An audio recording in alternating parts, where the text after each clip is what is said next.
What is up, guys? How we doing? So Jeffrey Herlings, the Bullet, he's back, man, and he looks as good as he's ever looked, fending off this phenom in Lucas Coenen.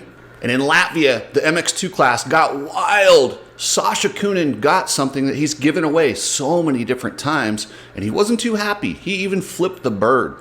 And I'm just laughing at all the backlash that the moto media is giving Johnny Hopper for his question at the press conference. I'm going to get into that and a little bit more. If you haven't tried Nano Extreme and you have some aches and pains, some arthritis, you have some arm pump issues, I'm telling you, try Nano Extreme. You will thank me later. Head over to Nano Extreme, use code Cooksey, and you'll get the best pain solution that I think exists. It is getting hot this summer and you gotta rehydrate. Use Coach Rob's Energy Fuel. This is the best rehydration drink that I've ever used. It's the only one where I could seriously notice myself staying more hydrated than I was before I drank it. Head over to Complete Racing Solutions and get your energy fuel from the Coach Rob. And Coach Rob did an interview with me where he got me to spill my guts. I told everything, my whole story. So if you guys ever want to know about me, where I came from, why I am who I am, go listen to Coach Rob's show. He got me to open up. I think at one point he almost had me in tears like Roy Firestone did to his guests. So check it out. It's the Coach Rob podcast, and meet the guests, and I'm the guest. Check out Ride Strapped. This is just such a cool company. Chris that owns it is just such a good dude. He believes in the right things.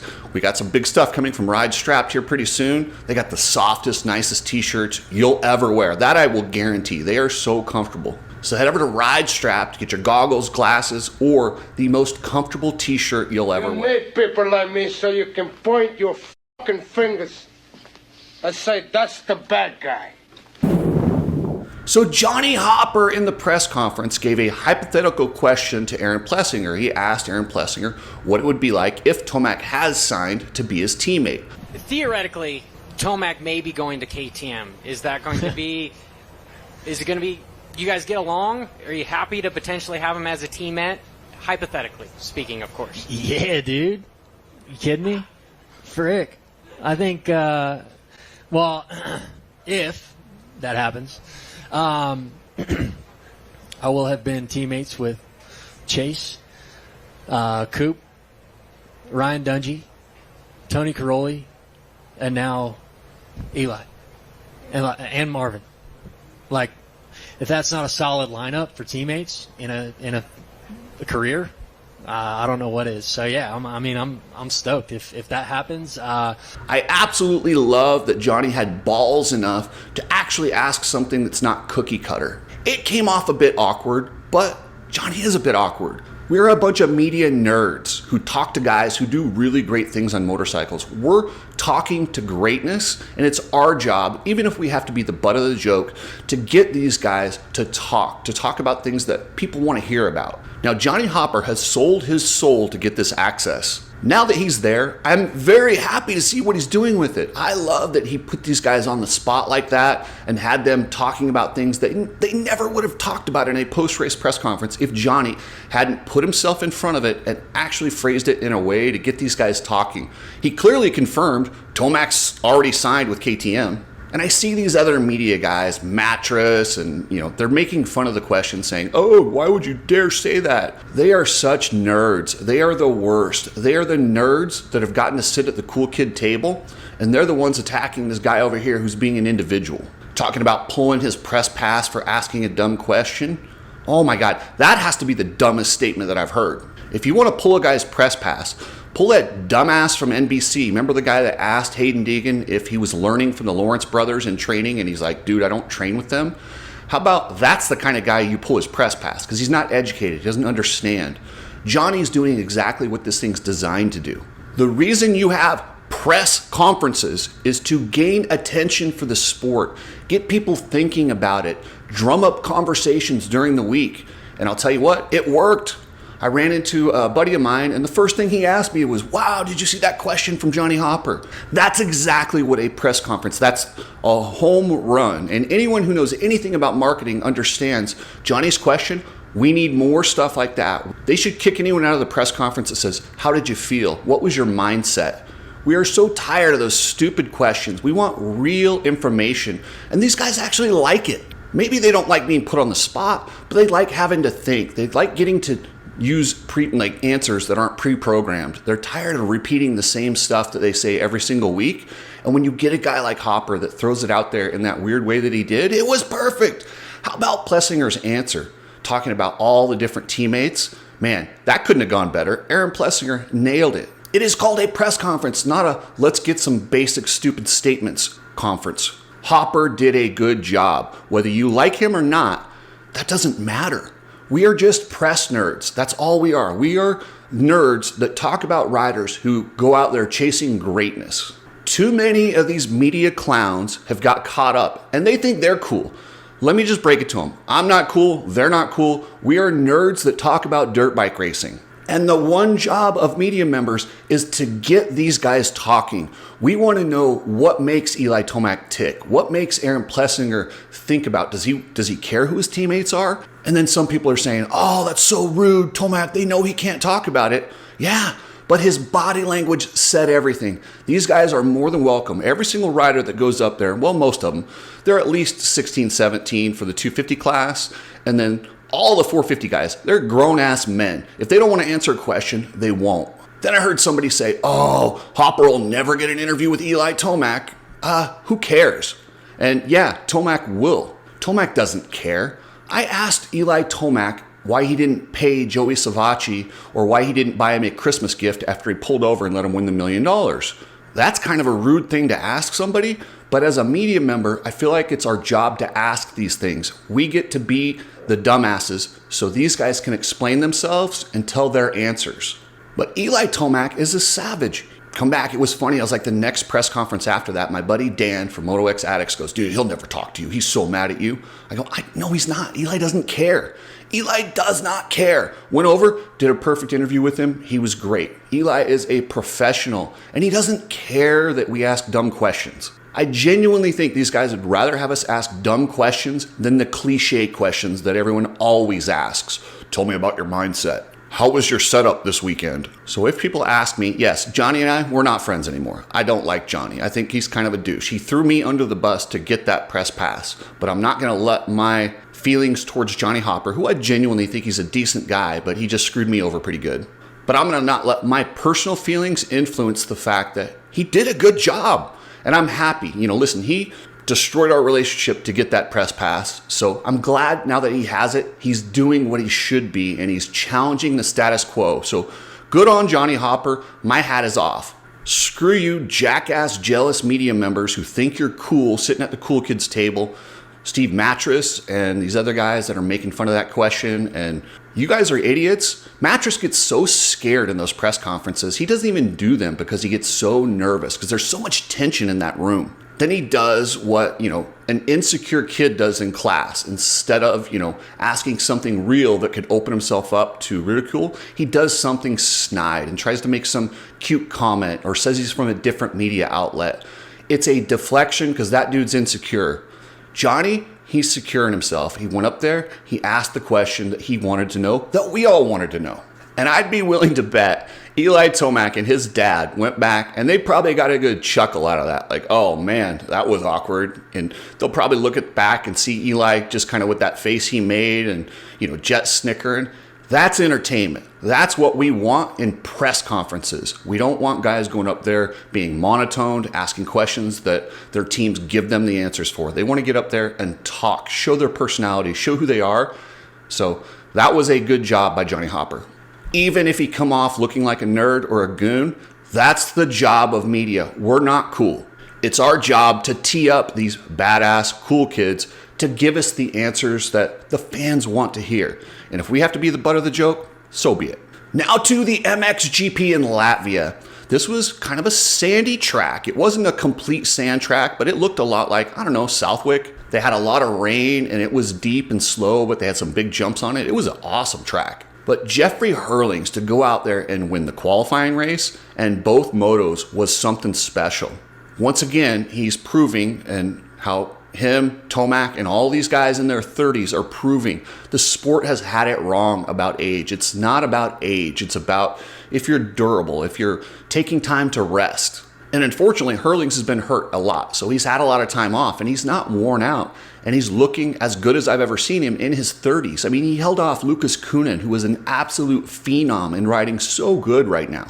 And I can't emphasize how much confidence and self-belief it takes to do what Jeffrey Herlings just did.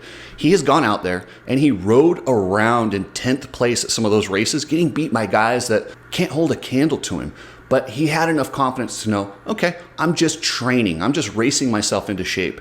A mere mortal would go out there in that situation and just their confidence would be destroyed and they might never get to the top of the mountain again. But not Jeffrey Herlings. He had so much self-belief, and to see him come back out and dominate, well, he didn't dominate, but he went 1-1-1. That's pretty dominant. And the rider he fended off for that was Lucas Coenen, who is just an absolute, he's of the Jet Lawrence style. He is so good. He does things on a bike that just blow my mind. He's only 18, but he is in that battle for the MXGP title, and he has closed within 26 points of Romain Febvre. They go to Great Britain next, and they've got a lot of sand tracks coming up, and that's where Lucas Coenen excels. He's much like Jeffrey Herlings. He's really good in the softer, loamier tracks. Him and his brother both are really fast. That's Sasha Coenen, who I'll talk about in a second. But there is so much time left in this series. There's 9 rounds left, and with 60 points up for grabs every weekend, a 26-point lead is nothing.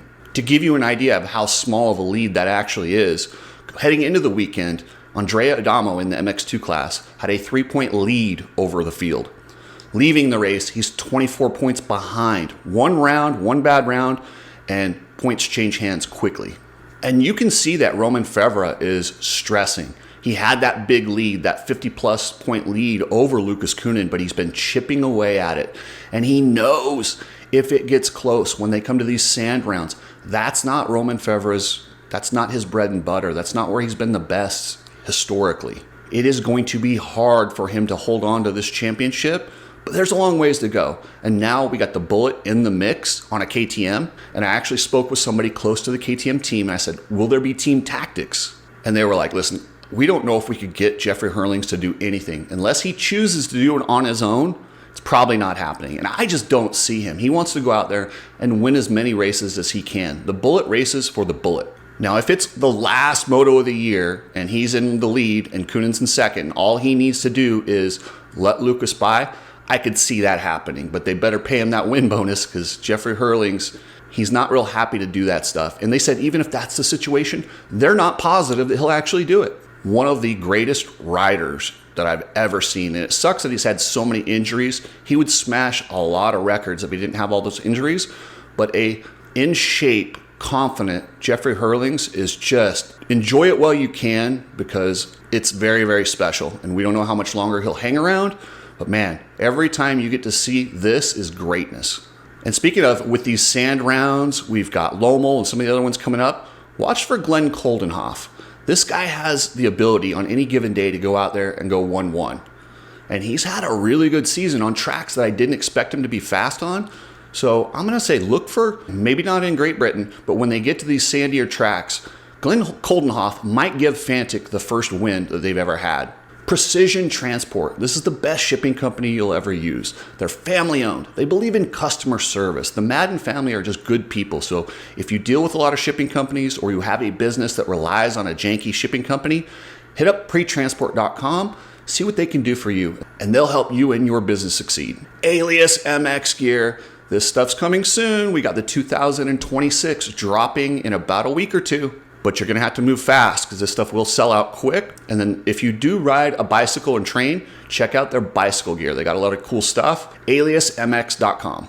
And thank you to everyone who signed up for the memberships. I appreciate it. It helps me do what I do. And one of you guys is going to win the XQi3 electric motorcycle. I'm telling you, this is the most fun I've had on a dirt bike since I was a little kid. Check them out. And if you wanted to buy one, if you don't want to wait till December to see if you win, $39.99. In the 250 class, Sasha Coenen has made a career out of leading races and handing wins to other guys. He got one given to him. He straight up won the first moto, and then things got chippy early in that second moto, and he came together with somebody. I'm guessing it's Langenfelder because he flipped him off after the race. but he faded back in that second moto. He's running third place. Looks like he's going to get second overall. Not a bad day, but to go 1-3 was a little anticlimactic the way he started that first moto. And then Simon Langenfelder tosses it away with a half a lap to go. Wait, that's what Sasha does. But yeah, Simon Langenfelder tossed it away on the last lap. Got passed by both Kai de Wolf and Sasha Coenen. Ended up second overall. Sasha Coenen gets the win. And that was pretty critical in this championship because Langenfelder has taken the lead and he would have had a lot bigger lead. He gave up 5 points. So if he ends up losing this championship by 5 points, you can look back to this race and go, wow, he just handed him over. And don't look now, but Kai de Wolf, your reigning champion who had a big slump here. He hurt his shoulder, had some bad races, ended that second moto with a win. They got a week off before they go to Great Britain. Oh, Kai de Wolf, he's only 39 points down. And while that sounds like a lot, when there's 60 points on the line every weekend, that's not that much. And the way these guys toss them around every weekend, I mean, Adamos, 20-something points down, and he started the weekend with the lead. Kai de Wolf is very much in this battle, and he's not ready to give up that number 1 plate yet. And we got some MXGP silly season news. It's been reported that the Coenen brothers have signed with Honda. I did some research. I found out that's not necessarily true. There's a lot of factors. They do have a contract with KTM. The contract, I believe, is for the Coenen brothers to come over to the United States and race the 250 class. The problem with that is if Lucas wins the MXGP championship, he's not eligible for the 250 class. There's a ton of loopholes, and KTM is not playing nice. They are trying pretty hard to keep the Coenen brothers, but Honda is making a big push. And while it's not done or close to done, I'm looking for the Coenen brothers to be on Honda next year. And unfortunately, they're probably going to stay in Europe. I want them to come here, but they are planning on coming over here as soon as they can, maybe even as early as when there's a break. They might come over here and race a race here in the United States this year. And I know they really, if they don't race here next year, they really want to come over and get some Supercross experience. So I would look for them, no matter what brand they're on, to be here for the first few rounds of Supercross. And like I said, this is all hypothetical right now. Nothing is signed. It's not like Tomac's contract. It's not signed. It's all in negotiations. Thank you, members. I appreciate everything. At the end of June, one of you guys is going to win an Energy Fuel bundle from the man himself, Coach Rob. If you want to know more about me, head over to the Coach Rob podcast. I'll add it right here on the screen. If you just want to click right here, you can head over and hear my story. You can find out how I went from who I am to being the media nerd that I am. Thank you, guys. Here's your member of the day.